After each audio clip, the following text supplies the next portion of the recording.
Bom dia, eu sou a Jéssica Tavares. Nós estamos aqui no segundo encontro do nosso curso de Educação Financeira e Previdência Complementar, aqui do Infraprev, Educação Previdenciária, com a Andréa Vanzilota, nossa querida mentora aí nesse curso, educadora, que tanto compartilhou conosco ontem, e hoje nós vamos para mais essa segunda sessão. Nós vamos aprender um pouquinho mais sobre a reforma de 2019, vamos aprender também mais sobre o sistema de previdência complementar, como é que ele funciona, quais são as modalidades de plano. Então hoje também é um dia muito rico de conteúdo que nós teremos. Antes de convidar a Andréa para falar aqui com a gente, eu tenho 2 recadinhos rápidos aqui para cada um que está aqui conosco. Primeiramente, agradecendo a presença de cada um nessa manhã. E as mensagens, perguntas, dúvidas, enviem através do nosso chat, né, na caixinha de perguntas e respostas que vocês têm aí ao lado da tela de vocês, ou se vocês estiverem no celular, né, no cantinho ali do aplicativo, vocês podem encontrar esse ícone de perguntas e respostas. Então, envie suas dúvidas, enviem suas perguntas. E um segundo recadinho que eu tenho, estou disponibilizando agora aqui no chat para vocês o link de validação da sua presença. Então, é muito importante você validar que você está presente com a gente aqui hoje também, para a emissão posterior do seu certificado, tá? Então, por favor, observe se os dados estão corretos, seu nome completo, CPF, para o seu certificado sair direitinho, seu e-mail. E também, ao final, tem uma breve pesquisa para a gente entender o que você mais gostou desse curso, se você indica esse curso, se não, quais pontos que a gente pode vir a melhorar também. Seu feedback é muito importante para que nós possamos continuar realizando esses eventos para você. Então, eu vou chamar agora aqui a Andréa Vanzilota, eu vou passar a palavra para ela. Andréa, seja muito bem-vinda, um bom dia. E agora eu vou te colocar ao vivo aqui para você poder fazer iniciar essa aula, esse nosso segundo encontro. Muito obrigada a cada um bom dia e um bom curso a todos. Bom dia, obrigada, Jéssica. É um prazer estar aqui novamente com vocês. Como eu disse ontem, é um assunto para mim muito prazeroso. Se deixar, eu falo o dia inteiro sobre previdência. Realmente é muito bom ter a oportunidade de parar para refletir sobre questões que são tão caras para a gente, que é a proteção, né? Não só a nossa, mas das pessoas que a gente ama, né? Quando você pensa nos filhos, nos cônjuges, companheiros, pai e mãe, que podem ter ali um benefício que vai auxiliá-los a passar por aquele momento difícil de perda de um ente querido. Então, é um prazer estar aqui de novo, espero que vocês tenham aproveitado bem as reflexões e as informações que eu passei ontem, e hoje a gente vai falar, como a Jéssica comentou, especificamente da reforma de 2019, que trouxe as regras que estão vigentes. Então, acho que é importante porque, apesar de tudo aquilo que eu mostrei, o contexto histórico, a evolução da Previdência, vale o que a reforma de 2019 trouxe. Antes da gente começar, eu vou começar a compartilhar aqui a minha tela, mas antes da gente começar, deixa eu botar aqui para compartilhar minha tela, deixa eu falar um pouquinho com vocês sobre alguns comentários e questionamentos, perguntas que vieram ontem. Houve uma pergunta com relação se é possível você resgatar os valores que você contribui para o INSS, caso de alguém autônomo que para de contribuir, enfim, ele tem direito a resgatar? Não, as contribuições do INSS, elas não são devolvidas. Lembra que eu comentei ontem, quem esteve presente, que o que nós pagamos para o INSS não é guardado, né, depositado em algum cofrinho para pagar a nossa aposentadoria. Esse dinheiro é usado para pagar a aposentadoria dos que estão aposentados, no pressuposto de que quando eu me aposentar, vai ter um grupo de pessoas trabalhando, contribuindo para pagar a minha aposentadoria. Então, eu não tenho a devolução desse recurso, porque ele é estruturado, a Previdência é estruturada no regime de repartição simples. Quando você tem algo estruturado no regime de capitalização, como é o caso do Infraprev, os planos do Infraprev, nesse caso, sim, você tem a figura do resgate. É por isso que na Previdência Complementar você tem o resgate das contribuições, porque por força de lei, ele é estruturado, o Infraprev tem seus planos estruturados em capitalização, mas a Previdência Pública, na boa parte dos países, ela é estruturada em repartição simples, porque você consegue cobrar alíquotas mais baratas, mas, em compensação, você depende dessa bicicleta continuar rodando, né? Pessoas se aposentam, outras entram contribuindo e assim vai. Então, essa é uma questão. Não há possibilidade, não há na lei nada em que você consiga devolução de valores contribuídos para o INSS. A não ser, claro, algum valor pago a maior, que se identifique que foi pago indevidamente, você pode entrar com um pedido ali administrativo de devolução, mas no caso de algo incorreto, né, que você indevidamente pagou algo a mais. É uma exceção. Houve uma pergunta também se haveria previsão de se que acabe a contribuição e a extinção das aposentadorias. Isso é uma questão virtualmente impossível, a meu ver, né? O caos social seria tão grande que eu acho que teríamos que ter quase que uma situação de guerra civil, de alguma coisa caótica, muito caótica, a ponto de você ter descontrole total de políticas públicas para que isso aconteça, né? Nem os países que passam por guerras civis, ou que estão em crise, ou que estão em guerra, de alguma forma se mantém ali o funcionamento do Estado e com o pagamento desses benefícios. Né? Houve uma pergunta também sobre o fato de se estar com alguém há muitos anos, ter um companheiro ou uma companheira há muitos anos, sem um casamento civil, se tendo filhos em comum, com essa pessoa inscrita no plano de saúde da empresa, se isso não seria suficiente como prova para o INSS.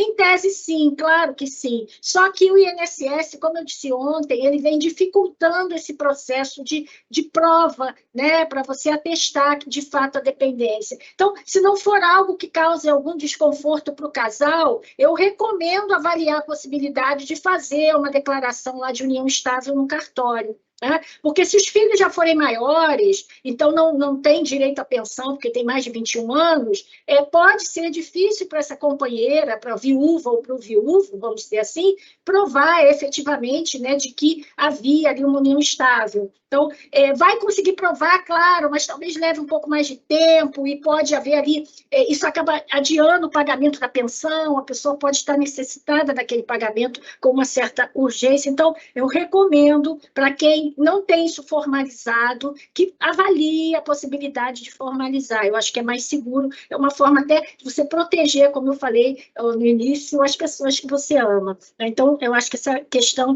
é importante.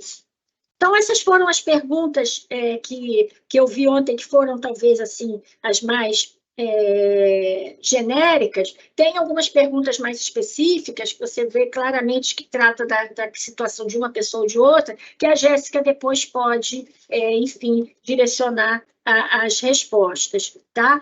Se no final a gente ainda tiver um tempinho ali, eu posso voltar, enfim, vocês vão fazer mais perguntas hoje, e aí a gente pode tentar responder. O meu objetivo aqui é tentar responder o maior número de perguntas, enfim, e comentários de vocês, para que vocês saiam daqui com as dúvidas sanadas e satisfeitos com o conteúdo, tá? Então, vamos lá. Como eu mencionei, esse é o nosso conteúdo de hoje, os principais aspectos da reforma da Previdência de 2019 e os impactos disso na Previdência Complementar, porque aí a gente faz o gancho para a importância da Previdência Complementar, mais especificamente no caso de vocês, de ter ali, de ser participante de um dos planos do Infraprev, ok? Então, a emenda constitucional 103 de 2019, ela trouxe mudanças na Constituição que a gente chama de reforma da Previdência. Então, é chamada de nova Previdência. Né? Então, quando a gente fala em reforma da Previdência no Brasil, leia-se uma emenda constitucional que alterou artigos da Constituição. Especificamente, a 103, ela alterou basicamente 2 artigos. O artigo 40 da Constituição, que trata da previdência do setor público, dos servidores públicos, e o artigo 201, que eu mostrei ontem, que é o que trata do INSS. Então, se você pegar o texto da emenda, você vai ver que basicamente foram esses 2 artigos, o 40 e o 201, que foram alterados. Tá? E aí, antes de falar propriamente do que foi alterado, trazer para vocês os motivos que levaram à reforma da Previdência. Né? E que já dizem, já há especialistas, já temos especialistas dizendo que uma nova reforma será necessária em breve, porque, pelas contas que eles fizeram, a economia gerada pela reforma de 2019 acabou se perdendo, entre aspas, ali com a Covid. Os gastos com a Covid-19, a pandemia que nós vivemos ali, basicamente 2 anos, então o governo precisou, né, fazer aquelas políticas públicas ali de apoio à população, né, no momento que muitas pessoas não tinham ali como trabalhar. Então, parte ou boa parte do ganho que teria sido gerado pela reforma de 2019, ele acabou sendo gasto ali. Alguns especialistas dizem isso, mostram as contas, e que isso, então, seria motivo da gente, em breve, ter que falar de novo em mudanças na Previdência. Então, por que a gente reformou a Previdência lá em 2019, sendo que essa discussão começou no governo Temer, tá? Em meados de 2017, 16 e 17. Primeiro, algo que eu já falei ontem, os riscos sociais protegidos pela Previdência são mutáveis ao longo do tempo, né? Então, no passado, antes de 88, que foi a nossa Constituição Federal, a que está em vigor, só a mulher tinha direito à pensão, como a mulher como dependente do homem, a ideia do homem, de alguma forma, depender da mulher, imaginando o casamento como uma sociedade em que essa dependência econômica é mútua, isso não existia. A Constituição de 88 trouxe o reconhecimento do homem também com direito a receber uma pensão da esposa falecida. Então, as questões sociais, né, a gente falou ontem da filha solteira, dos militares, que no passado, claro que havia necessidade de proteger essa filha solteira, porque ela não trabalhava, ela não tinha acesso ao mercado de trabalho. À medida que o tempo foi passando, essa questão começa a ser discutida. Então, é natural que essas discussões ocorram. Alguns riscos deixam de existir e outros surgem à medida que a sociedade muda o seu comportamento, né? Então, está na linha disso que eu falei. Por isso que, não só no Brasil, mas o mundo inteiro, a Europa, passou por várias reformas também da Previdência. A França, nós tivemos, alguns anos atrás, grandes protestos por conta da proposta de aumento da idade da aposentadoria, a Alemanha, enfim, vários países. E é natural, então, que periodicamente esse modelo de proteção social seja revisto, tá? Então, isso é fato. Não tem a ver com má gestão, não tem a ver necessariamente com crise econômica, é a mudança natural das coisas. A sociedade, ela vai mudando, ela vai evoluindo, o comportamento das pessoas. E aí, quais foram os 3 pilares básicos da reforma de 2019? O primeiro foi o combate às fraudes. Eu comentei ontem que isso é um aspecto relevante do problema, né? Aliás, no Brasil, não só na Previdência, mas a questão da fraude, da corrupção, é um problema crônico no Brasil, que precisa ser combatido. Então, com relação à Previdência, foi uma lei de 2019 que veio com o intuito de endurecer, né, as penalidades com relação a fraudes cometidas contra a Previdência. A execução e cobrança de dívidas, nós temos grandes devedores, né, muitas empresas que quebraram, que faliram, enfim, que têm lá uma dívida imensa com o INSS. Isso ainda era um projeto de lei lá em 2019, eu busquei, não vi, isso não foi aprovado ainda, né? Não tem não virou lei, ainda é um projeto de lei, e a questão da equidade entre servidores públicos e trabalhador da iniciativa privada, ou seletista, né? Então, você ter uma convergência dessas regras para acabar, inclusive, com aquele conceito que se tinha no passado dos marajás, né? Os servidores públicos com maiores salários e regras mais benéficas. Então, há hoje uma convergência, claro que isso leva um tempo, você tem que respeitar direitos, motivo pelo qual os servidores públicos foram os que mais reclamaram da reforma de 2019, por conta justamente dessa igualdade, né? Para tentar igualar as regras do servidor público para o INSS, você, na prática, está cortando alguns direitos, alguns benefícios que eles tinham e que passam a não ter mais. Então, esses foram os pilares da reforma de 2019. E quais foram os princípios básicos da reforma feita em 2019? O primeiro deles foi a instituição de uma idade mínima. Até então, o Brasil era um dos poucos países do mundo em que não se tinha aposentadoria por idade, você tinha aposentadoria por tempo de contribuição. A gente até tinha aquela aposentadoria por idade de 60 anos para mulher e 65 anos para homem, que basicamente pegava o trabalhador de baixa renda, que tinha, às vezes, dificuldade de comprovar o tempo de contribuição. O trabalhador urbano, como nós, tinha ali a facilidade, o trabalho formal, carteira assinada, de conseguir provar facilmente esse tempo e conseguir se aposentar com uma idade bem menor. Tá? Eu sou um exemplo disso, eu comecei a trabalhar com 21 anos, aos 51 anos eu já tinha 30 anos de INSS e me aposentei com 51 anos pelo INSS, que, convenhamos, é uma idade realmente muito baixa para a aposentadoria, se você pensar do ponto de vista demográfico. Né?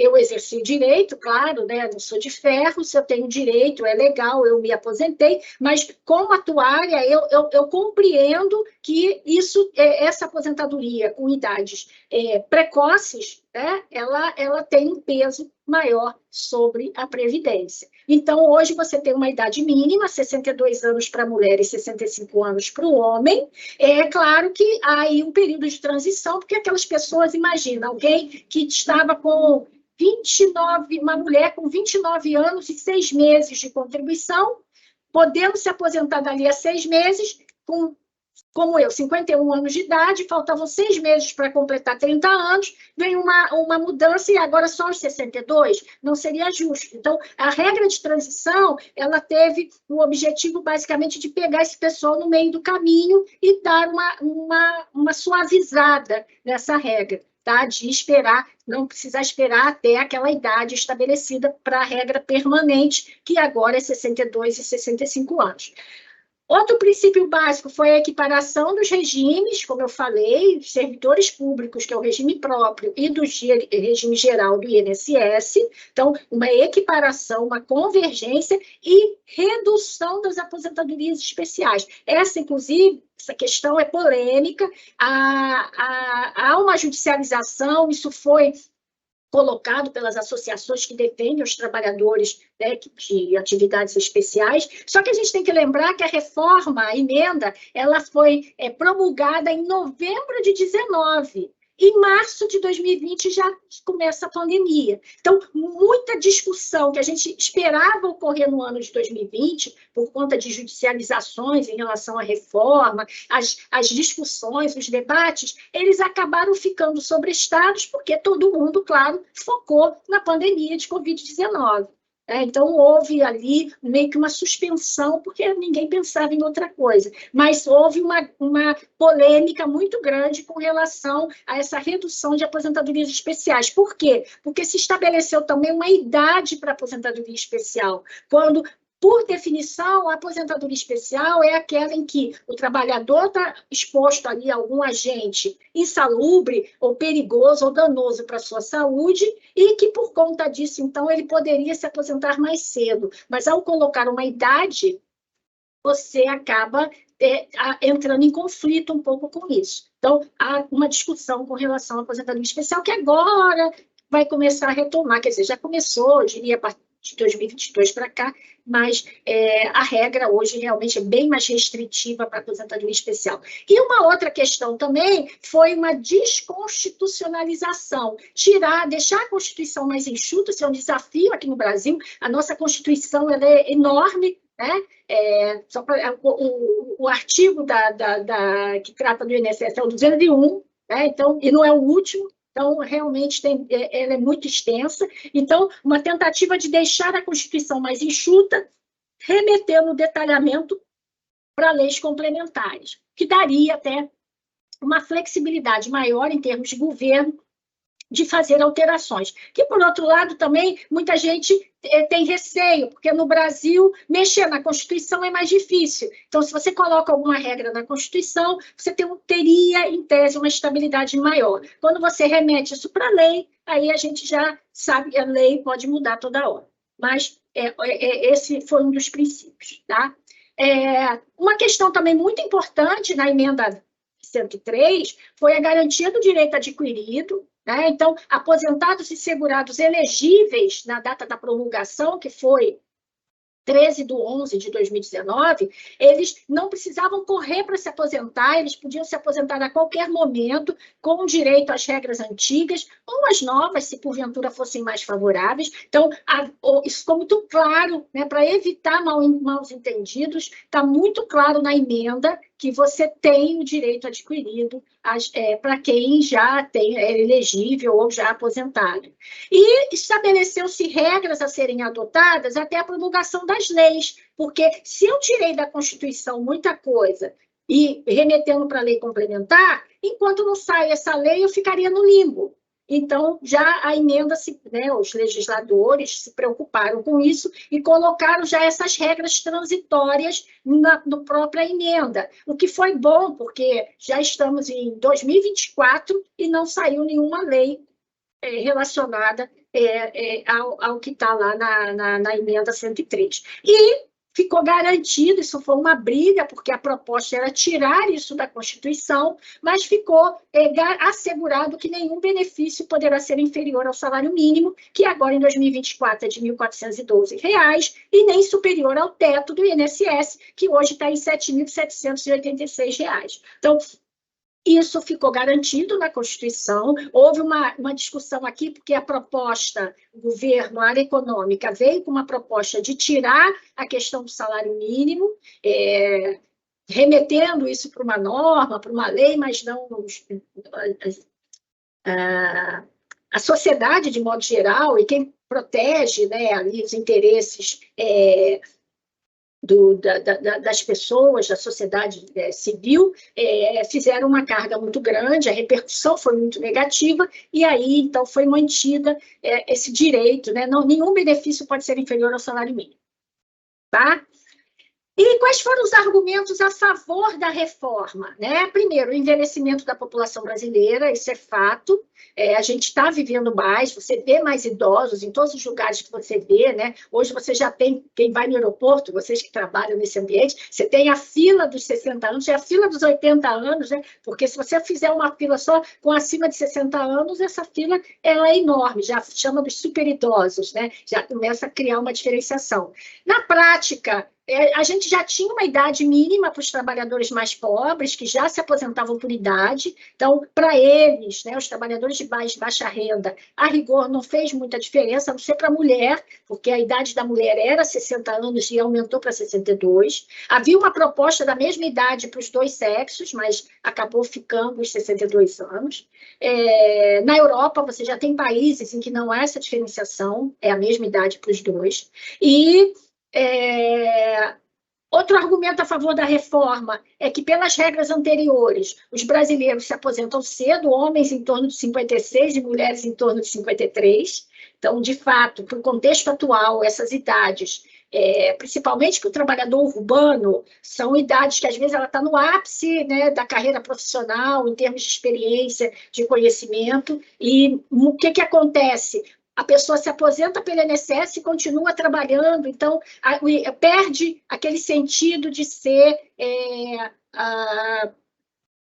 a previdência como um seguro de renda, porque eu estou recebendo um seguro sem meu carro ter sido roubado, por exemplo, né? Porque eu consigo receber o salário e benefício.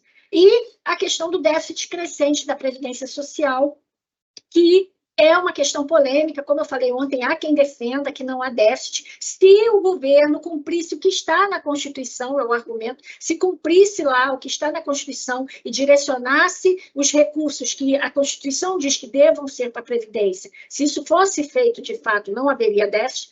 Não vou entrar no mérito, mas é um dos argumentos usados para se defender a reforma. Agora, temos argumentos contrários à reforma, né? Quem foi contra a reforma? A adoção de uma idade mínima desconsidera as diferentes expectativas de vida dentro do Brasil, né? Se você pegar a expectativa de vida da população do Norte, Amazonas, Pará, é bem diferente da população do Sul, que é a que tem a expectativa de vida maior, né? Até maior que do Sudeste, o pessoal do Sul, que tem uma descendência europeia, enfim, uma questão ali de... não só de genética, mas de condição social, vamos dizer assim, acabam tendo uma expectativa de vida maior, e aí você estabelece uma idade mínima que vale para o Brasil todo, e nem podia ser diferente, esse é um argumento. Pode agravar a desigualdade e aumentar a pobreza por conta da redução dos benefícios, isso é uma questão. Via de regra, a reforma reduziu benefícios, eu vou mostrar para vocês. E as mulheres, elas foram as mais prejudicadas, porque a idade dos homens, bem ou mal, continua sendo 65, mas a das mulheres aumentou de 60 para 62. Tá? Como foi a estrutura da emenda constitucional? A emenda constitucional, ela alterou o texto principal da Constituição, claro, alterou o artigo 40, que trata da Previdência do Servidor Público, e alterou o artigo 201, que trata do INSS, trouxe regras transitórias, que estão em vigor enquanto não saírem as tais leis, elas estão valendo, e trouxe regras de transição, que tem por objetivo minimizar o impacto da reforma para quem já era contribuinte, para quem já estava no sistema e até próximo de se aposentar. Essa foi uma questão importante, né? E aí, então, com isso, e talvez esse seja o ponto mais complicado para quem está de fora, entender, primeiro, identificar em que grupo você se enquadra depois da reforma, né? Você tem uma data de corte, que foi 13/11/2019, a data da promulgação da emenda constitucional, e ela criou 3 grupos de segurados. O grupo pré-reforma, que é aquele com direito adquirido, então pessoas que já estavam aposentadas ou eram elegíveis, já tinha tudo para se aposentar, mas por escolha não tinha se aposentado ainda. Mas ela já tinha 30 anos de contribuição se mulher, 35 anos de contribuição se homem, tinha tudo, né? Então é o grupo pré-reforma. Grupo das regras de transição, que eu acredito que seja a maioria de vocês que estão assistindo, que eram pessoas que já eram contribuintes do INSS em 13/11/19. Então, se em 13/11/19 você já era um contribuinte da Previdência, você está no grupo de transição. E o grupo pós-reforma, aquelas pessoas que entraram no mercado de trabalho, que fizeram a primeira contribuição a partir do 13/11/2019, aí não tem dúvida, ela já entra direto nas regras novas. Tá? Então, o importante é você saber em que grupo você está. Tá? Imagino que vocês que estão assistindo, a grande maioria, se não todos, a não ser que você já seja aposentado pelo INSS e continue trabalhando, está no segundo grupo, que é o grupo das regras de transição.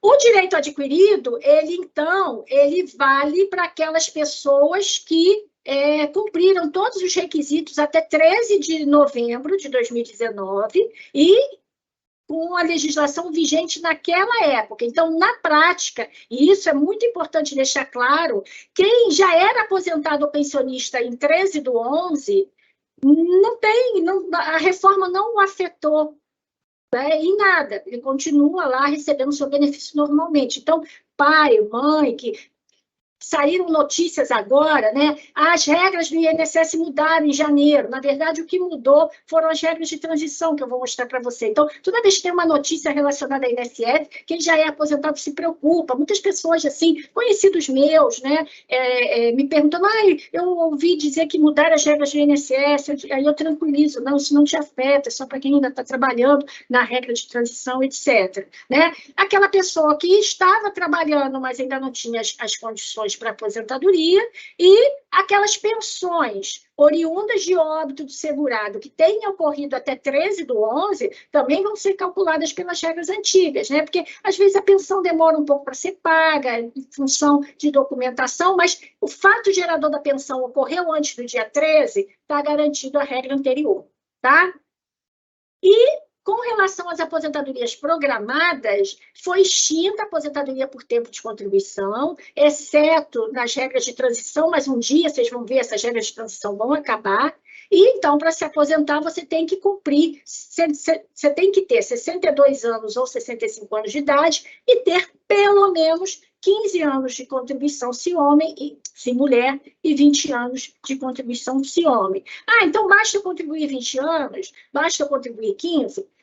Sim, mas isso reduz o seu benefício. Quanto mais tempo de contribuição, maior vai ser o seu benefício. Tá? Eu vou mostrar a fórmula de cálculo para vocês entenderem.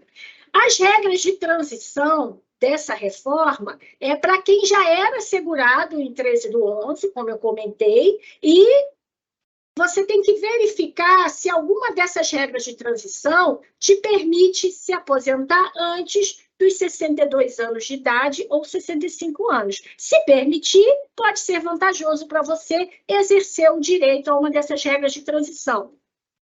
O sistema do meu INSS, quando você simula ali a aposentadoria, ele já faz todas essas continhas de todas as regras de transição. É que ele faz isso quando você está mais próximo da aposentadoria. Tá? Então, quais são as regras de transição? São 5 regras de transição. Né? A Previdência, o INSS não é para amadores, definitivamente, porque são muitas as regras que você tem que prestar atenção.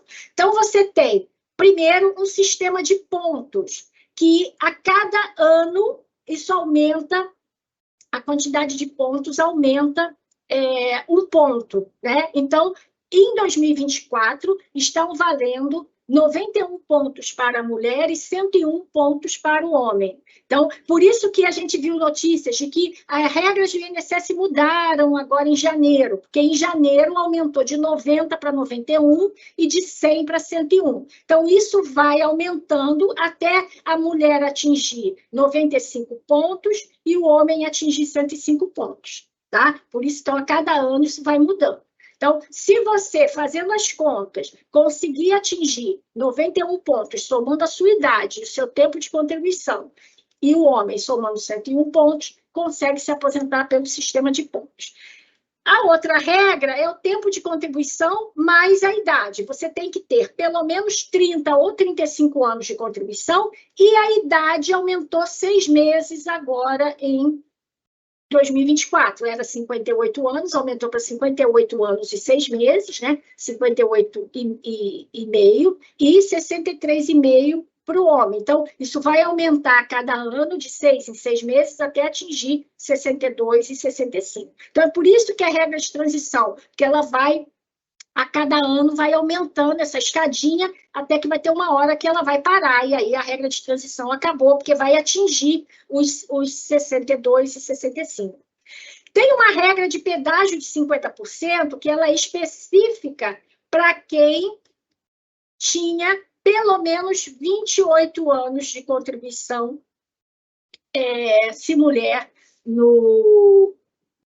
em 2019, e o homem com 32 anos de contribuição. Era uma regra específica para quem estava há 2 anos da aposentadoria. Então, ele é pedágio de 50%, porque você paga 50% do período que falta. Então, uma mulher que estava com 28 anos, pelo menos 28 anos de contribuição, faltavam 2 anos para ela. Então, 50% disso é 1 ano. Então, na prática, ela teria que esperar mais 3 anos. Ela teria que ficar até os 31 anos de idade. Então, foi uma forma de você minimizar o impacto da reforma para quem estava na boca de se aposentar. Imagina alguém que faltavam 6 meses para se aposentar. Então, ela vai pagar um pedágio de 3 meses, porque faltavam 6 meses, um pedágio de 50% é a metade. Então, em vez de ela esperar mais 6 meses, ela esperaria mais 9 meses. Então, com isso, você minimizou o impacto para essas pessoas, mas tem o fator previdenciário. Aí, você vai ter o seu benefício calculado com o fator previdenciário. Hoje, é a única possibilidade de você ter uma aposentadoria que ainda considere o fator previdenciário no pedágio de 50%. Tem uma regra de transição de idade que permite que o homem que já estava no mercado de trabalho, que já era contribuinte do INSS, possa se aposentar com pelo menos 15 anos de contribuição e não os 20 anos que a regra pede. Né? Lembra que eu comentei? A mulher 15 anos e o homem 20. Mas o homem que já estava no sistema, já era contribuinte, vai poder se aposentar com 15 anos de contribuição, desde que tenha os 65 anos de idade. E a mulher, enfim, não faz diferença, porque ela vai, já tem os 15 anos, mas tem que esperar os 62. E tem um pedágio de 100%, que é uma outra regra, em que você tem que combinar uma idade de 57 anos se mulher, ou 60 anos homem, então uma possibilidade de você se aposentar com uma idade menor, né? 5 anos a menos, você pode se aposentar, mas tem que pagar um pedágio de 100% em relação ao tempo faltante. Tá? São muitas regras, cada uma delas com uma característica. O primeiro passo é você simular qual dessas regras te permitiria se aposentar com a menor idade, vamos dizer assim. Né? O meu INSS, ele faz essa simulação, tá? Vocês podem entrar lá e pedir para fazer a simulação do cálculo do benefício. Eu acho que ele faz para todo mundo, ou ele só faz para quem está 1 ou 2 anos de aposentadoria, mas enfim, não custa tentar, ele faz na hora, ele vai fazer, você vai poder baixar o PDF, vai poder olhar, e aí ele vai mostrar em cada uma das regras qual seria o tempo faltante para você atingir aquela regra, e você vai poder identificar qual delas é a melhor para você. Tá? Por conta do nosso tempo aqui, que é um tempo mais restrito, não dá para eu detalhar ou mostrar mais exemplos de cada uma dessas regras, mas o importante, né, qual a mensagem que eu deixo para vocês? Vocês que estão praticamente certo, eu me arrisco a dizer que todos vocês que estão assistindo estão no grupo de transição, vocês têm direito a uma dessas regras, que pode, até no final, acabar dando 62 anos ou 65 anos, que é da regra permanente. Mas vocês têm essa possibilidade de, eventualmente, conseguir se aposentar com uma idade inferior. Então, é importante olhar, né, fazer essa simulação na medida do possível, se o sistema do INSS permitir, até para que você possa, de fato, se planejar, identificar qual é a sua idade de aposentadoria pelo INSS e, a partir daí, fazer um planejamento, se você vai, de fato, exercer o direito àquela aposentadoria, se você vai esperar mais tempo, enfim. Então, é um passo importante no planejamento previdenciário de vocês, é identificar a idade com que você vai poder se aposentar pela aposentadoria. Vai poder se aposentar pelo INSS, ok? Andréa, Oi. até aproveitando, enquanto a gente está nessa tela, surgiu aqui até um caso prático, né? Chegou aqui para a gente no nosso chat. Um participante, ele falou, ele vai completar 56 anos agora no final de fevereiro, e ele já tem 37 de contribuição. Ele não tem direito à aposentadoria especial, né, por insalubridade. Então, no caso, para ele vir a se aposentar mais perto, aí seria com 60 anos, pagando 100% de pedágio, certo? Olha, em tese, sim, porque em 2019, né, 4 anos atrás, vamos imaginar, né, final de 2023. Há 4 anos atrás, ele tinha 33 anos de contribuição, né? Porque ele está com 37, então faltavam 2 anos para ele atingir os 35. Poderia ser o pedágio de 50%, porque ele estaria ali a menos de 2 anos de aposentadoria, ou o pedágio de 100%, porque, de repente, qual é a vantagem? No pedágio de 100%, se ele conseguir ali, porque aí falta 1 ano para ele completar os 57, no caso, o homem tem que ter 60 anos de idade. Ele teria que esperar, para a regra de pedágio de 100%, ele tem que ter 60 anos de idade, ele está longe ainda, faltam 4 anos.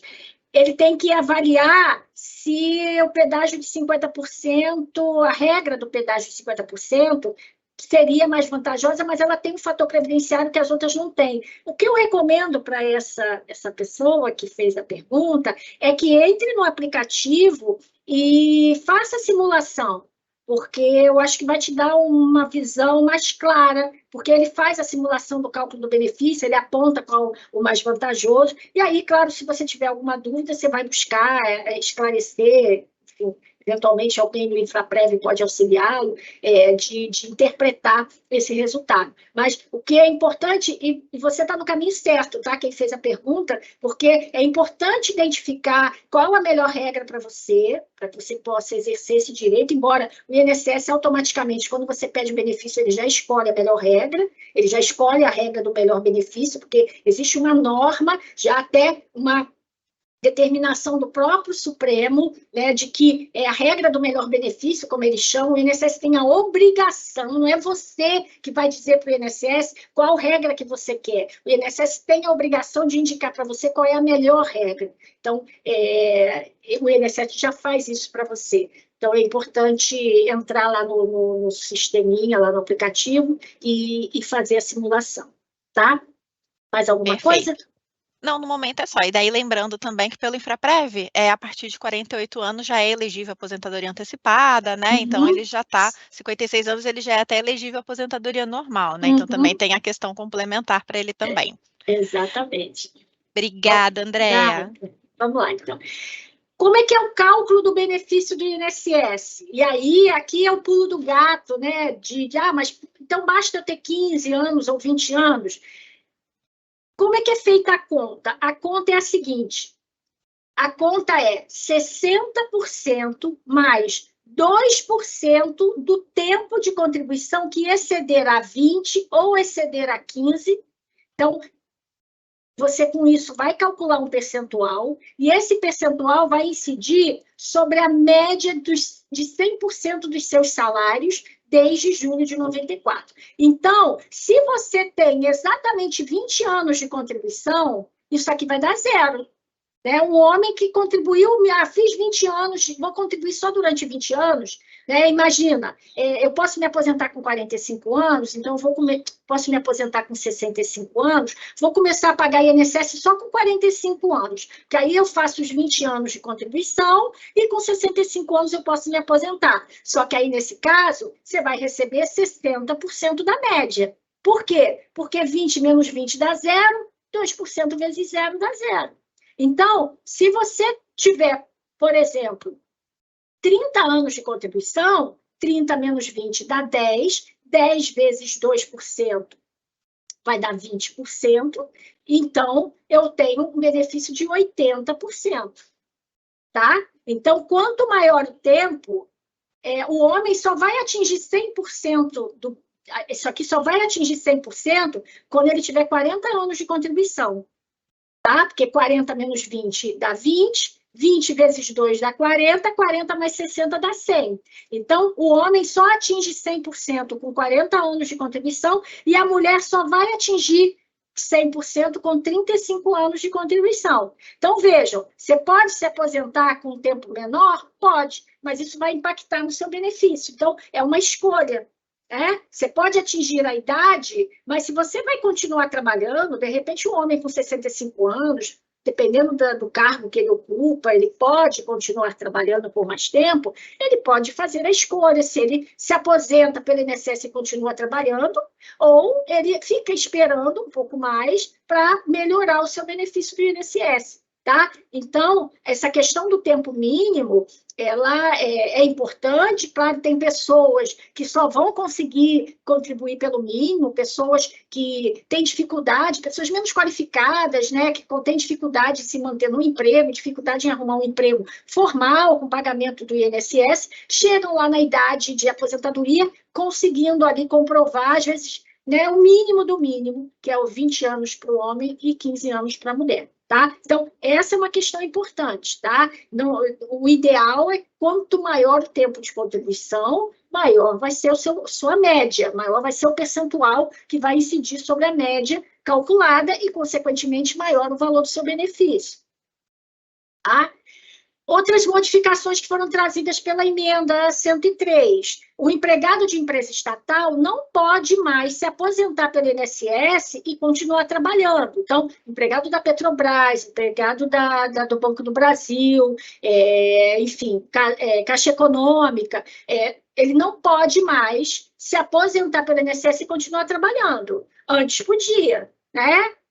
Se aposentava, continuava trabalhando normalmente. Quem já estava aposentado não vai perder seu emprego, claro, porque tem um direito adquirido. Mas quem tiver buscar a aposentadoria do INSS depois de 13/11 de 2019, vai ter que fazer uma escolha. Então, é uma forma de postergar essa aposentadoria, porque entre o que eu vou receber do INSS e o que eu ganho na empresa, mais o plano de saúde, ticket, etc., de repente eu vou preferir continuar trabalhando e não vou me aposentar, não vou receber benefício, quer dizer, é menos dinheiro que o governo precisa desembolsar. E foi criada a aposentadoria compulsória aos 75 anos para os empregados de empresas estatais, que vão ter, né, que se não sair, não quis sair, não se aposentou, aos 75 anos ele vai ter que sair. Então, quem tinha 75 anos antes de 31/11 de 2019, pôde permanecer se quisesse, mas depois, agora, quem completar 75 anos, compulsoriamente tem que se aposentar, não vai poder continuar trabalhando. E como para se aposentar tem que sair da empresa, leia-se que você não vai ter mais empregados nas empresas estatais com mais de 75 anos, tá? Então, tudo também vejam que é um pouco na linha de redução de gastos. O benefício de auxílio-doença e de invalidez, eles tiveram um nome alterado, tá? Essa é uma questão que talvez do ponto jurídico faça uma diferença, mas o auxílio-doença, ele agora, o nome dele é incapacidade temporária para o trabalho, tá? A gente ainda chama de auxílio-doença, claro, vai ser difícil, para mim, pelo menos, mas o nome formal que está na Constituição é incapacidade temporária. Assim como a invalidez, o nome formal também mudou na Constituição, ela não se usa a expressão invalidez, não está mais ali no artigo 201, é incapacidade permanente. Tá? E como ele fala incapacidade permanente para o trabalho, aí fica uma questão também um pouco no limbo. Você pode estar incapacitado, mas não para o trabalho, né? De repente, você pode não exercer aquela atividade, mas eu posso entender, como perito do INSS, que você poderia exercer outra atividade. Então, tem uma questão aqui que a gente precisa ver como o INSS vai tratar na prática. O que acontece no INSS com a invalidez? Vamos voltar nessa regrinha aqui. Se você, não você, mas uma pessoa que, em tese, se invalidou com 30 anos de idade, sofreu um acidente, caiu da moto lá, né, um acidente de trânsito. Com 30 anos de idade, é óbvio que ela não tem, se é homem, é óbvio que ele não tem 20 anos de contribuição, correto? Essa pessoa tem 30 anos de idade, imaginando que ele começou a trabalhar ali com 20, 25 anos, ele tem 10, 5 anos de contribuição. O que vai acontecer? Ele vai receber só 60% da média. Por quê? Porque isso aqui, é claro que eu não vou calcular um percentual negativo, isso aqui ele tem um tempo inferior a 20, então isso aqui vira zero. Então, essa é uma questão muito criticada, né? Com relação à mudança da regra, porque a invalidez precoce, você vai ter benefícios bem menores. Então, enquanto ele não completar pelo menos 20 anos de contribuição, se ocorrer uma invalidez, ele vai receber 60% da média. Tá? Então, essa é uma questão que, às vezes, a gente pensa em aposentadoria, em previdência, só como algo que vai ser lá, né, lá quando eu estiver velho, lá com 65 anos, mas contingências acontecem. Então, essa é uma questão que precisa, que preocupa e que as pessoas devem estar com isso no radar, porque a gente espera que não aconteça, a gente torce para não acontecer, mas o fato é que pode acontecer. Né? Então, essa questão da invalidez, quando a gente fala que a reforma reduziu benefícios de modo geral, leia-se basicamente os benefícios de risco.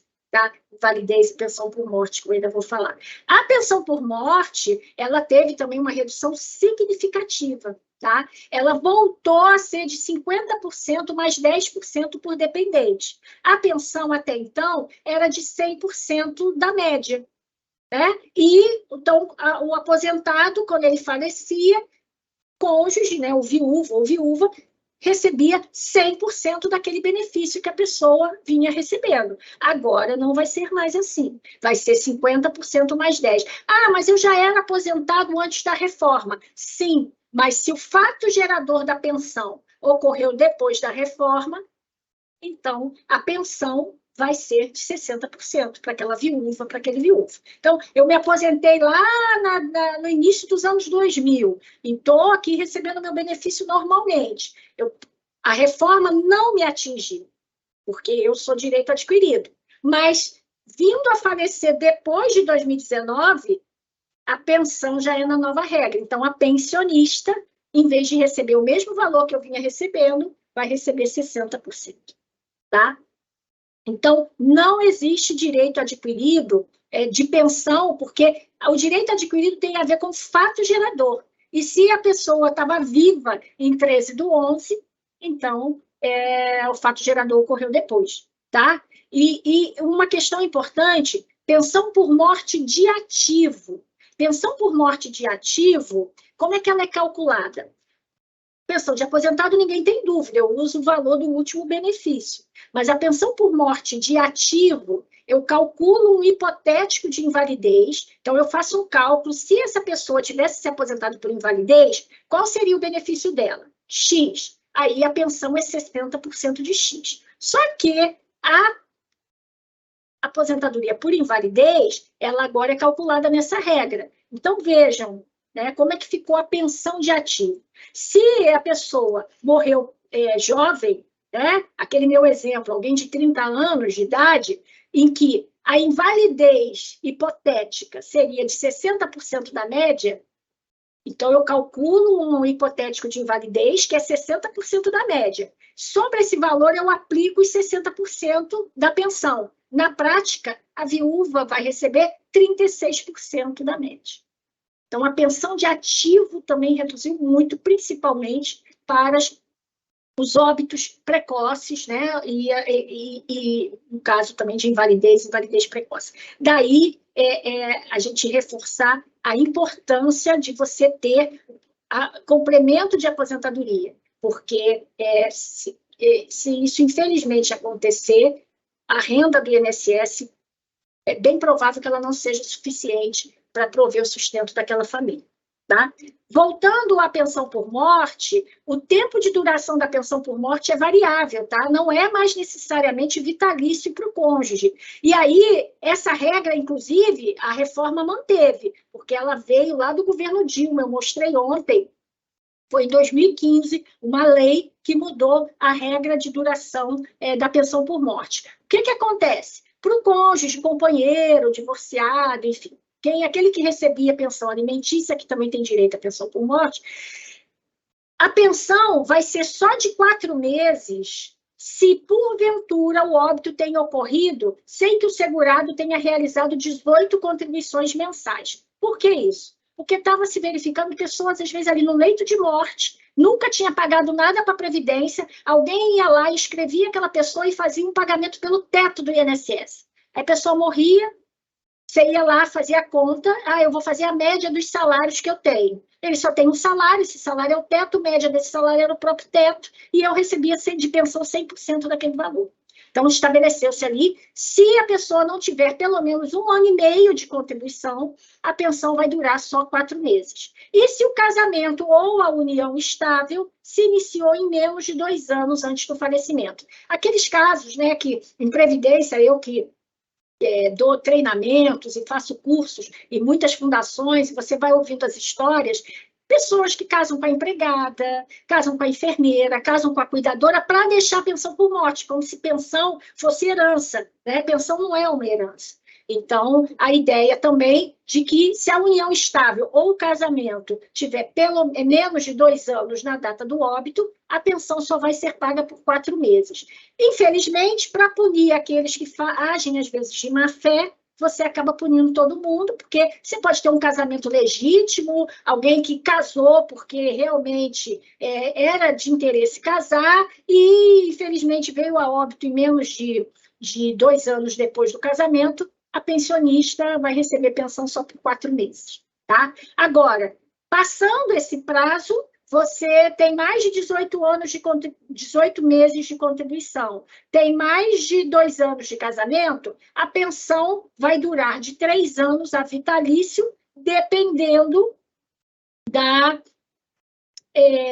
idade do viúvo ou da viúva, né? Então, se na data do óbito o dependente tinha menos de 21 anos, a pensão vai durar 3 anos. De 21 a 26, 6 anos e por aí vai. Ela só vai ser vitalícia se o cônjuge tiver de 44 anos ou mais, tá? Então, vejam que acaba penalizando duplamente, muitas das vezes, aquele óbito precoce, né? Aquela pessoa que faleceu ali muito jovem, e hoje, com violência urbana, isso, infelizmente, é uma realidade, né, nos grandes centros, e aí, muitas das vezes, casado ali, com união estável, com filhos pequenos, o filho, claro, está garantida a pensão até os 21 anos, mas o cônjuge vai ter que entrar nessa tabelinha aqui, a depender da idade, tá? Então, essa é uma questão que precisa realmente ser avaliada. E aí, quando você tem uma previdência complementar, você acaba dando um reforço aí no valor desse benefício. Por isso, eu sempre bato nessa tecla, porque eu acho que a razão de ser da previdência complementar, o próprio nome já diz, é complementar algo que você vai receber do Estado. E isso que você vai receber do Estado é uma realidade, não só uma realidade do Brasil, mas do mundo todo. Você vai ter, para esse sistema ser minimamente sustentável, de poder ter uma abrangência maior, você vai ter que reduzir benefício, tá? Então, esse é o cenário, tá? Com relação à emenda 103. Infelizmente, por conta do nosso tempo, eu não posso dar mais detalhes aqui. A gente poderia passar uma manhã inteira, ou até mais. Eu tenho um curso que, na época, lá em 2019, eu fiz, que foram de 8 horas falando sobre a reforma da Previdência. Não falta, né, assunto, você mostrar exemplos e tudo mais. Mas o recado principal para vocês aqui é esse, de que a reforma de 2019, ela, de modo geral, reduziu valores de benefício, tornou a aposentadoria, alcançar a aposentadoria, tem que levar mais tempo, né? Então, do ponto de vista de governo, de Estado, você aumenta o tempo de contribuição, porque quanto mais tempo você tem que aguardar, você continua contribuindo e, consequentemente, reduzir o tempo de pagamento. Então, é uma forma de conter, aumentar a receita e diminuir a despesa, mas isso tem um impacto na vida de todo mundo. Então, é importante que você pare e reflita com que idade você se imagina parando de trabalhar efetivamente para viver de aposentadoria, quando é que você pode se aposentar pelo INSS, porque todas essas informações vão fazer parte do pacote que vai te permitir fazer o melhor planejamento possível. E aí, então, a gente entra agora na questão dos impactos que tudo isso tem na Previdência Complementar, né? Então, o objetivo principal da reforma de 2019 foi fazer o brasileiro sair mais tarde do mercado de trabalho, exatamente o que eu falei, e com isso ajudar, ou pelo menos tentar ajudar a equilibrar as contas da Previdência.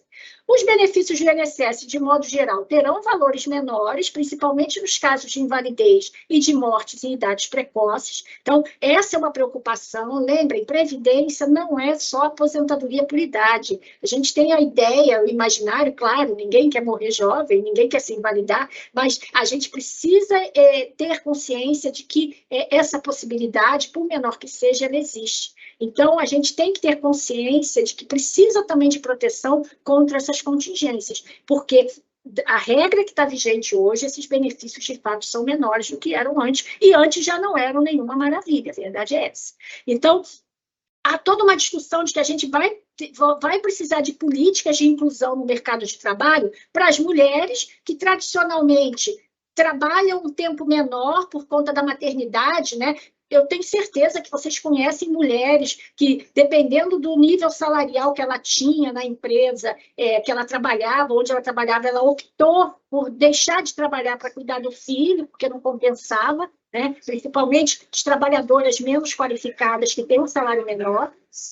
Então, com isso, ela reduz o tempo dela de contribuição, e aí, quando ela tenta voltar para o mercado de trabalho, ela tem uma dificuldade maior. E os idosos, porque se a ideia é fazer eu trabalhar mais tempo, as empresas vão ter que começar a conviver e aceitar e tratar de forma igualitária esses trabalhadores de mais idade, né? A questão do etarismo, né? Que a gente vê muito nas redes sociais, principalmente no LinkedIn, pessoas denunciando, ou muitas vezes dificuldade de encontrar emprego a partir dos 50 anos, pessoas qualificadas. Essa cultura vai ter que mudar, as empresas vão ter que começar se eu vou precisar trabalhar por mais tempo, eu vou ter que trabalhar com essa idade maior, que hoje talvez muitas empresas não valorizem esse empregado.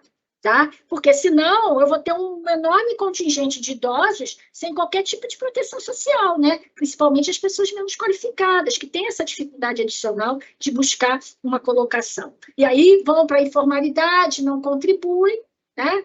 E aí realmente é complicado. E aí, qual o papel da Previdência Complementar nesse contexto, né? Ter uma complementação de aposentadoria passa a ter um papel mais relevante ainda. Se já era algo a ser valorizado, agora mais do que nunca, porque eu vou cada vez mais precisar desse complemento. Em alguns casos, vai ser talvez a principal fonte de renda daquele aposentado, né? O que ele receber de complementação de aposentadoria. Né? Então, a previdência complementar é uma proteção importante nos casos de invalidez e morte, e não só para aposentadoria por tempo de contribuição, né? Que agora é a aposentadoria por idade. Então, ter a previdência complementar, e vocês que têm o Infraprev, ver esse fundo de pensão como um instrumento de proteção que você vai juntar com o que você vai receber do INSS. Então, se a perspectiva do INSS é de redução de benefício, é você valorizar esse complemento, tá? Então, não se esqueça, e aí já indo especificamente no plano que você tem no Infraprev. Se o seu plano, você tem percentual de contribuição que pode ser alterado, né? Plano CV, plano família, você pode alterar o percentual de contribuição, não deixe de fazer uma revisão periódica nos níveis de contribuição. E eu acho que o primeiro passo é você tentar ter uma visão clara de quando é que você imagina que vai parar de trabalhar. E quando é que você imagina que eu vou, de fato, viver de aposentadoria.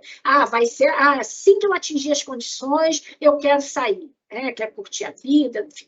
Não, eu quero esperar um pouquinho mais, eu posso esperar mais um pouquinho. Você vai tentar, claro que quando eu digo isso, não é algo que é imutável. Você vai periodicamente rever esse plano, mas ter esse plano é importante, porque a partir dele é que você vai decidir, vai identificar o quanto você precisaria ter de benefício no Infraprev, e aí vai adequar seu percentual de contribuição, e aí você vai fazendo essas escolhas. E isso tem que ser revisto periodicamente, né? Porque as nossas prioridades mudam, nossos planos mudam, o salário, né? Você recebe uma promoção, muda de cargo, então já passa a ter uma outra componente importante. Crie o hábito de fazer simulações de benefício ao menos uma vez por ano, né? Anota numa agenda, anota em algum lugar, crie esse hábito. Faça simulações, né? Para você ter uma ideia do valor do benefício, você ter uma ideia de como vai ser sua vida na aposentadoria, ou pode ser sua vida na aposentadoria. E acompanhe a gestão do seu plano, né?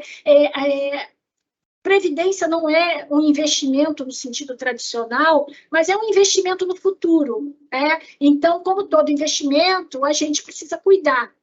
A gente fala muita gente faz uma aplicação lá no banco, muitas das vezes por insistência do gerente, e aquilo fica lá parado, a gente não vai olhar se compensa, se não compensa, rever se as taxas estão atraentes ou não estão, a rentabilidade, enfim, a gente esquece.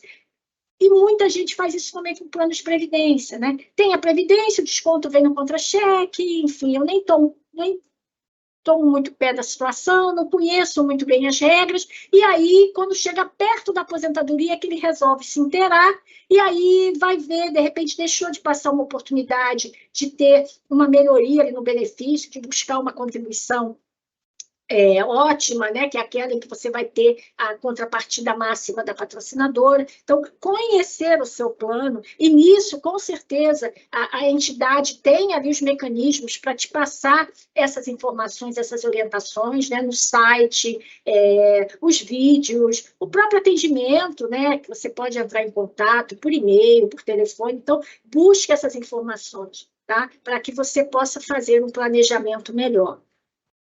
E os tipos de plano que nós temos hoje no Brasil são as entidades abertas e as entidades fechadas, né? Então, quem oferece previdência complementar hoje no Brasil? As entidades abertas, que são basicamente os bancos, né, que através dos bancos, os grandes bancos têm suas entidades de previdência, né, Bradesco Vida e Previdência, o Brasil Prev, Caixa Vida e Previdência, Itaú Vida e Previdência, né, os nomes são todos esses, bota Vida e Previdência ali no final. E normalmente é o balcão do banco onde você pode adquirir, comprar esses produtos.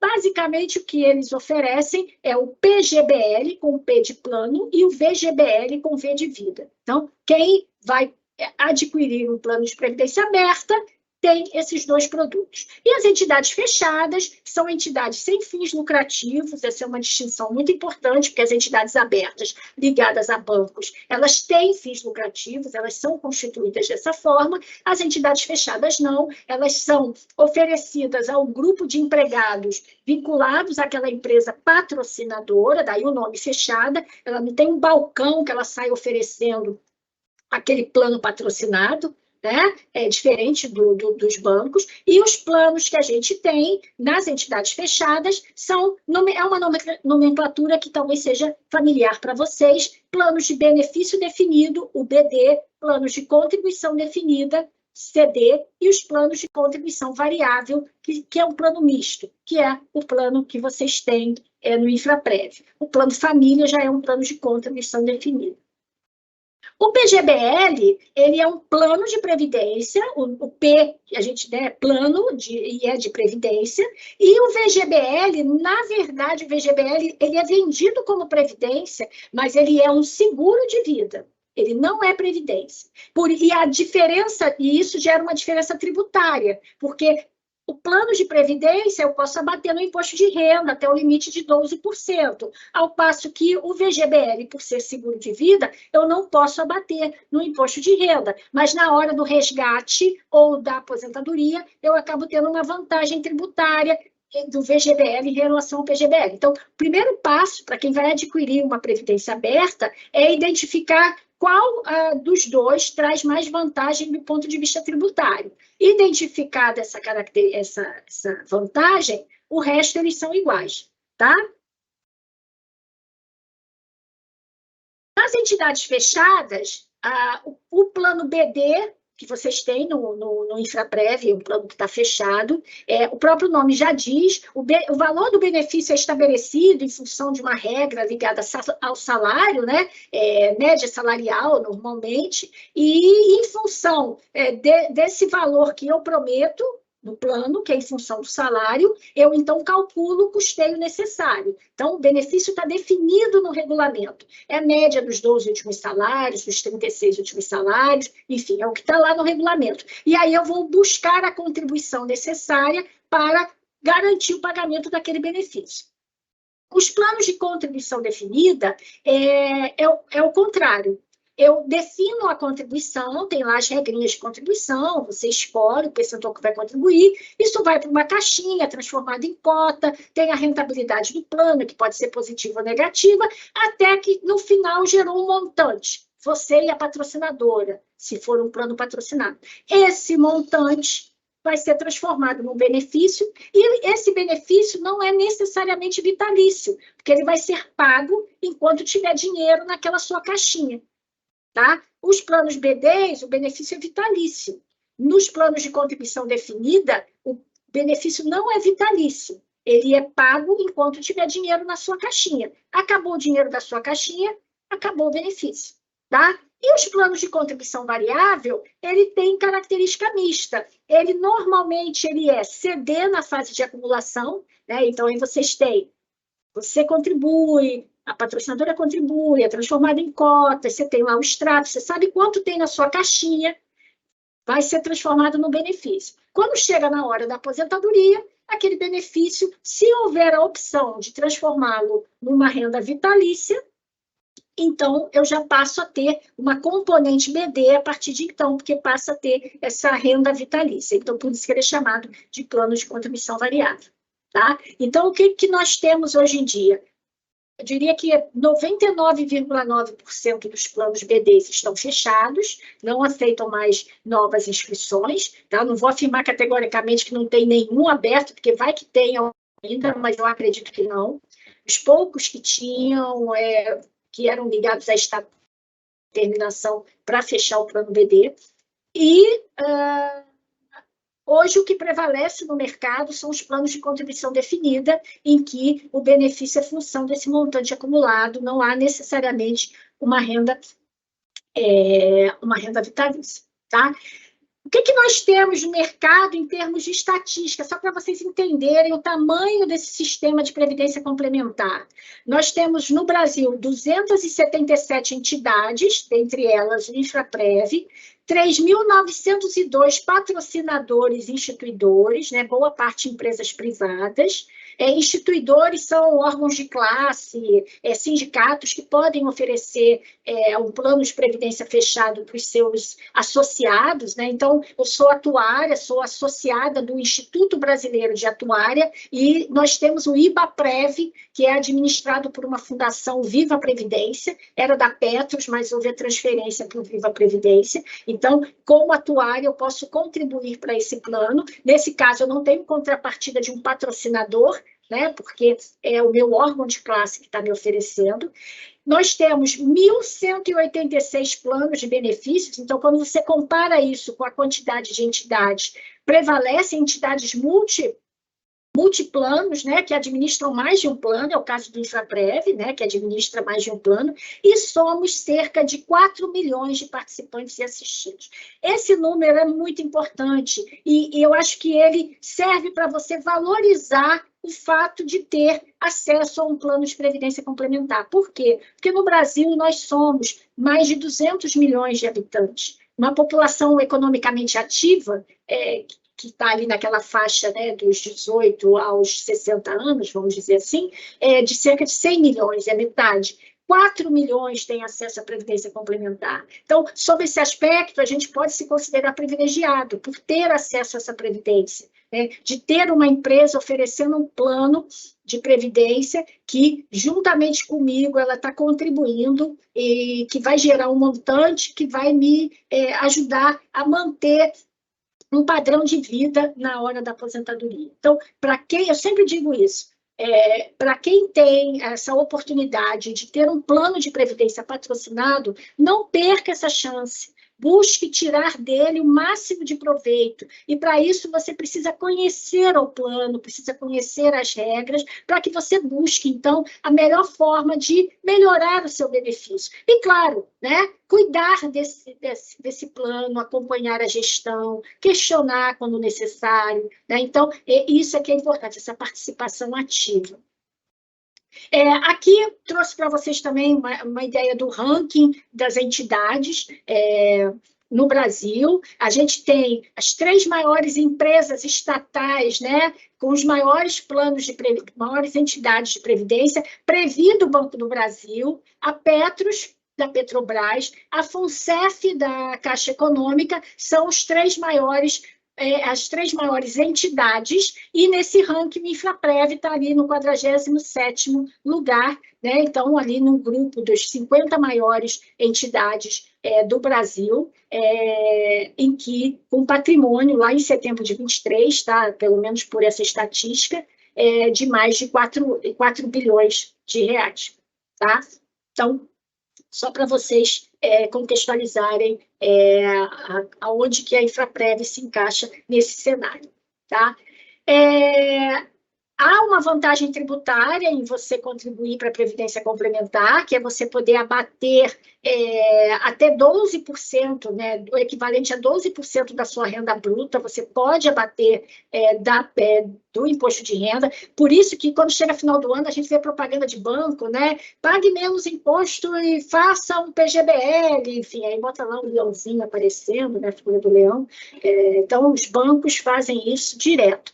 E as entidades também, de certa forma, alertam seus participantes, né, que têm a possibilidade de fazer uma contribuição extra, uma contribuição adicional, planos de contribuição variável, de contribuição definida. Isso é possível, de alertá-los, olha, você tem uma oportunidade aqui de pagar menos imposto de renda, não quer fazer uma contribuição adicional, mas é algo que é para o seu proveito e que ainda vai te gerar uma vantagem tributária. Então, é importante estar atento a esse limite e fazer esses cálculos, buscar a orientação da entidade para ver se é realmente vantajoso fazer essa contribuição. Fazer contribuição adicional é sempre vantagem, né? Porque você está aumentando lá o dinheiro no seu cofrinho, mas tendo ainda uma vantagem tributária é melhor ainda, tá? Então, com isso, a gente encerra essa parte. Jéssica, se você tiver aí algum comentário, alguma pergunta, para eu entrar aqui já nas considerações finais, porque a ideia aqui foi trazer para vocês esse contexto de Por que que a previdência complementar é importante, né? Quando eu faço uma palestra, quando eu dou um curso, eu sempre me coloco no lugar da pessoa que está ouvindo, e a pergunta que eu tento responder é: por que que eu estou aqui ouvindo essa pessoa falar? Por que que o que ela está dizendo é importante para mim? Então, o recado é basicamente de que é importante você pensar no seu futuro, é importante você pensar na sua previdência, e que você tem uma ferramenta importantíssima nas mãos, que é o acesso, ser participante de um plano de previdência complementar como o Infraprev. Então, eu diria que esse talvez seja o recado principal. Perfeito, Andréia. Andréia, tem uma pergunta muito legal aqui, que um participante perguntou como ele calcula o percentual ótimo para a contribuição.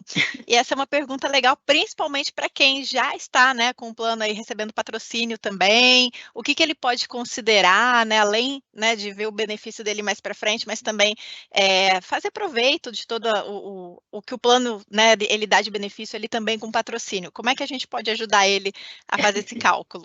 O primeiro passo é entender a regra, como é que o regulamento trata a contribuição da patrocinadora. Eu vou dar um exemplo aqui, que não é o exemplo do Infraprev, é um exemplo genérico. Imagine que eu tenha um plano que diga que a patrocinadora acompanha a minha contribuição até o limite de 5%. Então, eu tenho que contribuir no mínimo com 5%, porque se eu contribuir com 2%, a patrocinadora vai me acompanhar até os 2%. Eu estou deixando de ganhar aqueles 3% a mais que a patrocinadora poderia estar contribuindo junto comigo. Então, nesse caso, a contribuição ótima é no mínimo 5%. Se eu contribuir com mais de 5%, a patrocinadora me acompanha até os 5%. Então, eu tenho que contribuir com 5%, 6%, 7%, 8%, 10% que seja, porque aí eu vou conseguir a contribuição máxima da patrocinadora. E aí, prestar atenção em outras regras que o plano, porventura, possa ter, né? Questões, às vezes, de planos que, eventualmente, isso é mais plano BD, e aí, claro, para quem tem plano BD, que talvez seja a minoria de quem está assistindo, mas tem planos BDs em que é possível você fazer o que eles chamam de perda salarial, em que você, como o benefício é média de salário, você de repente ocupou um cargo comissionado, e aí quando você sai daquele cargo, o seu salário diminui, você tem a possibilidade de manter isso, pagando a sua parte da empresa, mas você tem um prazo curto para fazer essa opção, e muita gente desconhece. Então, eu acho que o primeiro passo é você conhecer o regulamento do plano. E ainda que você não queira ler o regulamento, porque ler regulamento às vezes é chato, né? E não tem como, porque a linguagem tem que ser uma linguagem mais formal, mas você tem cartilha, você tem, enfim, hoje as entidades oferecem várias alternativas, né, para te explicar o resumo do plano, às vezes no próprio site. É um passo para você se inteirar melhor do seu plano. E, claro, à medida que você vai se inteirando, as dúvidas vão surgindo, e aí você vai buscando a entidade para tirar as dúvidas, até você entender, você traçar essa estratégia de buscar a melhor contribuição para a sua previdência. Eu acho que é por aí. Passa por você conhecer melhor. Perfeito. E aí tem uma outra pergunta também aqui, que é com relação à resolução, né, de 59 de 2023, que fala da retirada de patrocínio, né? Então, o participante aqui, ele falou, mas isso existe, isso pode? E, na verdade, sempre existiu, né, Andréia? Sempre existiu. É engraçado, né? Assim, eu ri porque eu dei um curso sobre retirada de patrocínio semana passada e foi, assim, recorde de público, porque a gente nem esperava, nem tinha muita expectativa. Pô, um curso de 8 horas em janeiro, o pessoal está de férias. A gente lançou o curso sem nenhuma pretensão e tivemos, assim, mais de 70 inscritos, que foi um recorde. Eu nunca tinha dado um curso nesse lugar, né, onde eu dei o curso, com tanta gente, ainda mais no mês de janeiro. Porque está todo mundo preocupado. Eu diria que a questão da retirada de patrocínio de fato, um terror para muito participante. Né? Mas você está correta, Jéssica, é algo que sempre existiu, porque constitucionalmente, no Brasil, previdência complementar é algo facultativo. A empresa não é obrigada a oferecer e você não é obrigado a aderir. Então, se existe a facultatividade, eu tenho que dar a ela, a patrocinadora, o direito de sair. Então, por mais que eu ache injusto, por mais que eu ache errado, eu tenho que dar esse direito, porque é um direito constitucional que ela tem, assim como eu. Eu posso entrar no plano e não quero mais, esse está pesando no meu orçamento, eu não tenho condição de pagar isso todo mês, eu posso pedir o cancelamento no plano. Eu só vou resgatar quando eu sair da empresa, mas eu posso pedir o cancelamento do plano. Então, esse direito tem que ser oferecido à patrocinadora também. E aí, a Resolução 59, ela é fruto de uma discussão de como oferecer uma melhor proteção ao participante e assistidos no momento em que a empresa decidiu pela retirada. Então, ela em 10 anos, é a terceira norma que trata de retirada de patrocínio. Nós tivemos uma norma em 2013, tivemos outra em 2022 e logo em seguida, pouco mais de um ano, saiu a 59, agora no final de 2023. E sempre na busca de proteger mais o participante. A proteção é total? Não, mas é melhor do que o que se tinha antes. Então, hoje, o resumo dessa resolução, ela traz as regras, né, direitos e obrigações, eu diria que está mais caro para a patrocinadora, ficou mais caro para a patrocinadora pedir a retirada. Mas o direito, ela continua tendo, tá? Então, basicamente é isso. Não tem realmente como fugir. Eu tenho que trabalhar no sentido de que a patrocinadora não sinta a necessidade de pedir a retirada, que não seja para ela a única alternativa possível, né? Que se trabalhe outras soluções. E, normalmente, a retirada ocorre quando o plano está numa situação deficitária ou a empresa está numa situação também complicada, às vezes pré-falimentar, ou a empresa foi vendida e quem comprou não quer o patrocínio daquele plano, enfim. Existem vários motivos. Tá bom? Perfeito. E o importante é isso, a gente sempre buscar informação com entidade, com pessoas idôneas, né, para a gente sempre ter esse esclarecimento. Muito obrigada, Andréia. E aqui tem mais uma pergunta. A pessoa, se na regra atual, a pessoa ela se aposenta pelo INSS, ela pode continuar trabalhando na empresa? Se não for empresa estatal, pode. Perfeito. Tem mais uma aqui. Tem gente que está perguntando, né, as contribuições da patrocinadora Infraero atualmente, isso aí a gente pode esclarecer depois no nosso portal, com regulamento, a gente pode preparar esse material para ajudar a esclarecer e também está nos regulamentos dos planos, tá? Para aposentadoria pelo INSS, caso eu tenha contribuído com período mínimo, venha perder meu emprego e não tenho como contribuir com carnê-leão, eu perco meu direito de receber aposentadoria pelo INSS? Não. Você imagine uma situação que a pessoa com 40 anos, ela perdeu o emprego, ela tem lá, mulher no caso, tem 15 anos de contribuição, então ela tinha, mas ela não conseguiu outro emprego, e ela não consegue pagar pelo carnê-leão, como autônomo. E aí, quando ela chegar aos 52 anos de idade, ela vai poder requerer o benefício porque ela vai ter o tempo mínimo de contribuição. O grande problema que eu vejo é que nesse intervalo, se ocorrer um óbito ou uma invalidez, ela não vai ter o direito, porque ela vai perder a qualidade de segurado. Porque você tem o que eles chamam de período de graça, que quando você para de contribuir, você tem ali pelo menos um ano em que você ainda é coberto pelo INSS. Muita gente nem sabe disso, mas você ainda é coberto. Se acontecer alguma coisa, você ainda consegue um benefício. Mas passado esse tempo, você perde a qualidade de segurado. E aí, se ocorrer um óbito, ocorrer uma invalidez, esse período que ela ficaria esperando até os 62 anos, esse tipo de benefício não estaria coberto. Mas lá aos 62, ela pode requerer, porque ela vai conseguir comprovar o tempo mínimo. Aí é uma questão de avaliar custo-benefício. O ideal é, conseguindo contribuir, nem que seja sobre o salário mínimo, pelo menos você manter a qualidade de segurado. Tá?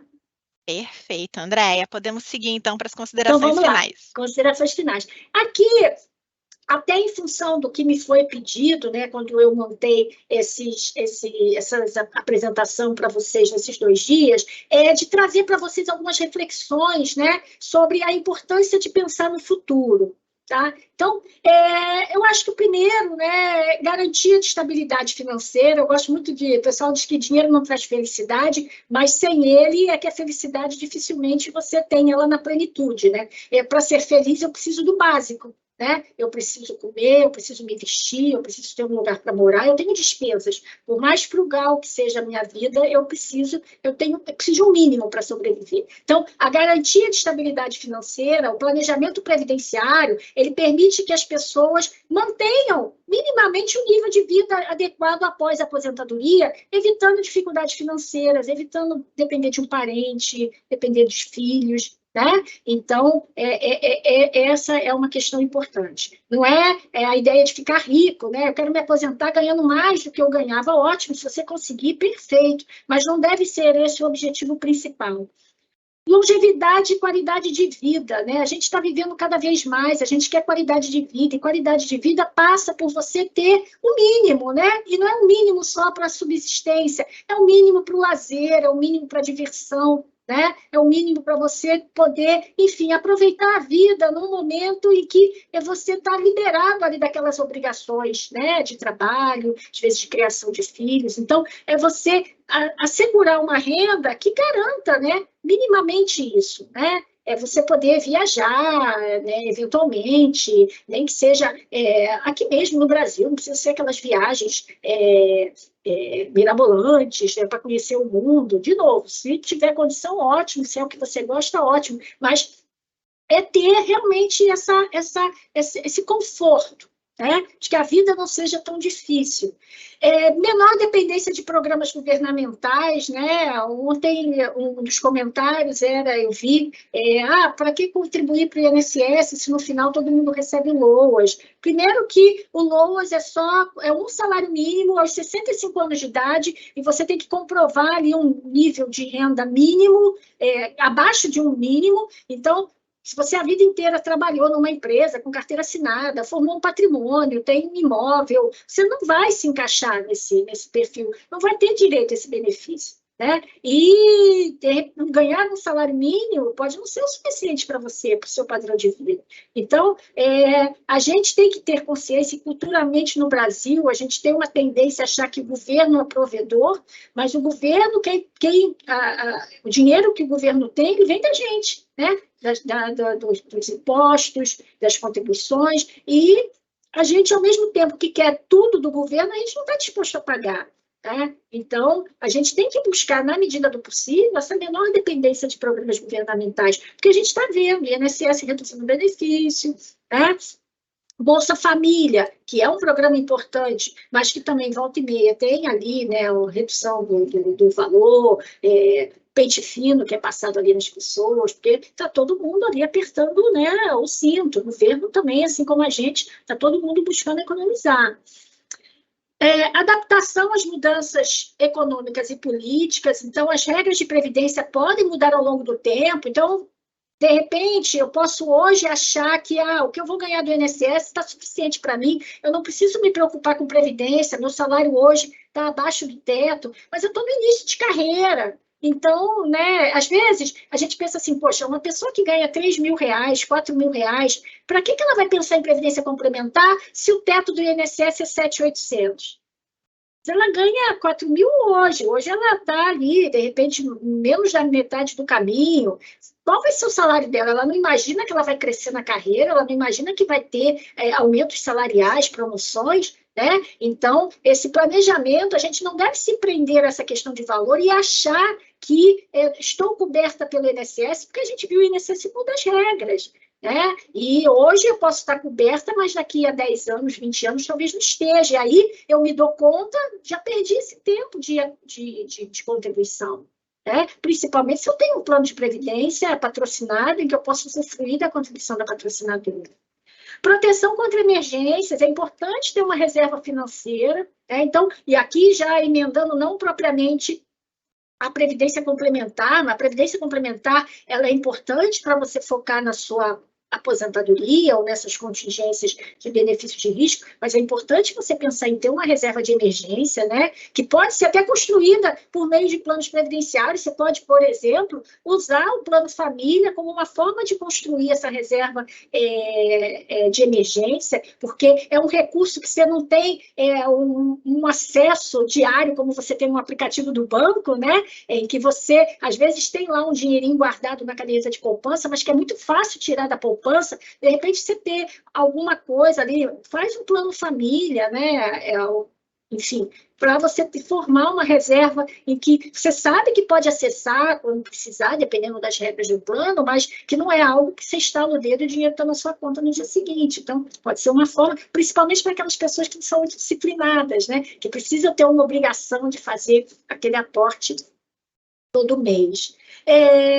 E questões de escolhas pessoais, né? A ideia de que você vai se aposentar, você tem um projeto, o que você quer fazer, né, quando você se aposentar? Então, quais são as suas escolhas? O que você deseja? Você, de repente, quer estudar alguma coisa que você sempre teve sonho de estudar e não teve oportunidade? Ou você quer ir morar em algum lugar que você sempre quis morar e nunca teve oportunidade? Enfim, o benefício de aposentadoria, ele vai te auxiliar a realizar isso. Então, você fazer esse planejamento, né, de você imaginar o que você deseja para o pós-aposentadoria, ali, depois que você se aposentar, é você planejar o recurso necessário para tornar isso realidade. Então, é importante pensar nisso. E mente tranquila, né? Claro, a pior coisa, imagina, você tem dificuldades financeiras, você está aposentado, já está com mais idade, questões de saúde, problemas de saúde que aparecem, e imagina você na preocupação de como é que você vai pagar um plano de saúde, como é que você vai pagar suas contas. Então, o planejamento financeiro, ele também te oferece essa tranquilidade, quer dizer, ajuda você a reduzir esse estresse, você saber que você tem uma fonte de renda, que vai complementar o INSS, que vai tornar a sua vida, de repente, menos dura nesse aspecto financeiro, né? Então, você vai ter as suas preocupações, claro, todos nós temos as fases da vida que são mais difíceis que outras, mas seria menos uma preocupação, né? Essa preocupação com questões financeiras por não ter tido aquela preocupação de formar um patrimônio via plano de previdência complementar. Também pensar na previdência complementar como uma forma de transferência de patrimônio, né? Porque na sua falta, aquele valor, dependendo da regra do plano, por isso que é importante conhecer o plano, até para poder orientar a família, ou deixar isso escrito de alguma forma, de ela poder acessar aquele recurso, porque a previdência é uma forma de poupança, é um dinheiro que ou vai ser revertido numa pensão, ou vai poder ser pago de uma única vez àqueles herdeiros independentes. Então, isso pode também auxiliar, né, nesse momento, que é sempre um momento de dor, né? É o momento da perda de um ente querido, mas você saber que você formou um patrimônio que, de alguma forma, você consegue deixar isso para os seus dependentes. E, então, em resumo, gente, pensar no futuro, nesse contexto de previdência, ele vai proporcionar para vocês uma estabilidade financeira, liberdade de escolha, segurança e qualidade de vida. Então, buscar nesse momento da vida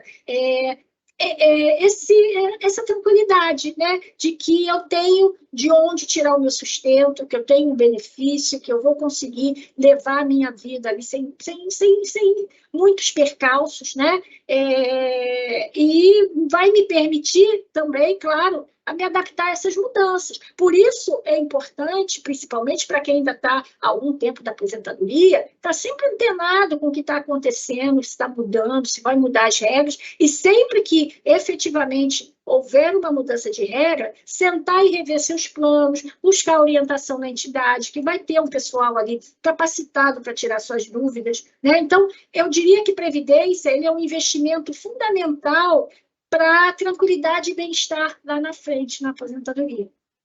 Tá? É um investimento financeiro, sem dúvida, vai exigir de você um esforço, você abrir mão desse recurso que você poderia estar usando ali no consumo hoje, você abrir mão desse recurso porque você está investindo nessa possibilidade de ter uma velhice mais tranquila e com uma qualidade de vida melhor.